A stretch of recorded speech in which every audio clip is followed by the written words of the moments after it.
সালমা, সালমা।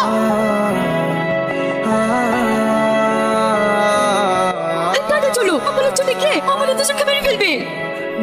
जुड़ा गाड़ी से उतारो, लास्ट अभी जगह। হ্যাঁ সামনে সামনে চলো তাড়াতাড়ি স্টেশনে যাই। না না, মেন রাস্তাতে যাওয়া যাবে না, আমার আবার লোকজন খুঁজতে আসতে পারে। চলো আমরা জঙ্গলের ভেতরে যাই। ঠিক আছে তাই চলো। আমি আর হাঁটতে পারছি না। আমরা মনে হয় ভুল রাস্তায় চলে এসেছি। এইদিকে তো শুধু জঙ্গল আর জঙ্গল। তাহলে এখন কি হবে? কিচ্ছু হবে না, এই জঙ্গলের রাতটা কাটিয়ে কাল সকালেই মুম্বাই চলে যাবো। ঠিক আছে।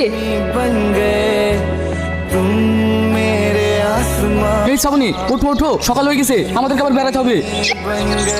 উফ, আমি আর হাঁটতে পারবো না, কালকে তোর বেশি পাটা সব ব্যথা হয়ে গেছে। ঠিক আছে তোমাকে হাঁটতে হবে না, আমি কোলে কোলে যাচ্ছি। ওগো, আমার খুব পিপাসা পেয়েছে, একটু পানি এনে দাও না। ঠিক আছে তুমি এখানে একটু বসো, আমি তোমার জন্য পানি নিয়ে আসছি। আমি যতক্ষণ না আসবো তুমি এখান থেকে কোথাও যাবে না। ঠিক আছে। শ্রাবণী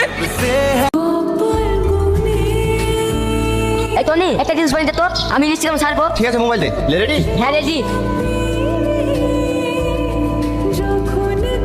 এই কবে থেকে ভিডিও করছিস রে? দেখে ভিডিওটা কেমন হলো? এই শালা ভিডিও দাম করে তুমি তো গাছপালা শালা ভালোবাসার কথা বলতে পারবে না আর শুধু ভিডিও করে টাকাবে। ভাই চাচাসলি আজ কোনো ভালোবাসা কথা বলবই, তোর এই কথা আমি 2 বছর ধরে শুনে আসছি। এই বিশু গান বাজার ডান্স করবো। সারাদিন ডান্স করবি নাকি কিছু খাওয়া দাওয়া করবি? ঠিক আছে তুই রান্না কর গা, ঠিক খেয়ে নিবো। রান্না তো করবো, রান্না করতে পানি লাগে, সেই পানিটা কোথায় পাবো? তো পানি লাগবে না? এই রিপন তাড়াতাড়ি পানি লাই তো। এই সালমা চ পানি আসি কি? আমি কেন যাবো তোর সাথে পানি আনতে? তুই ছেলেদের খেলে যাবি।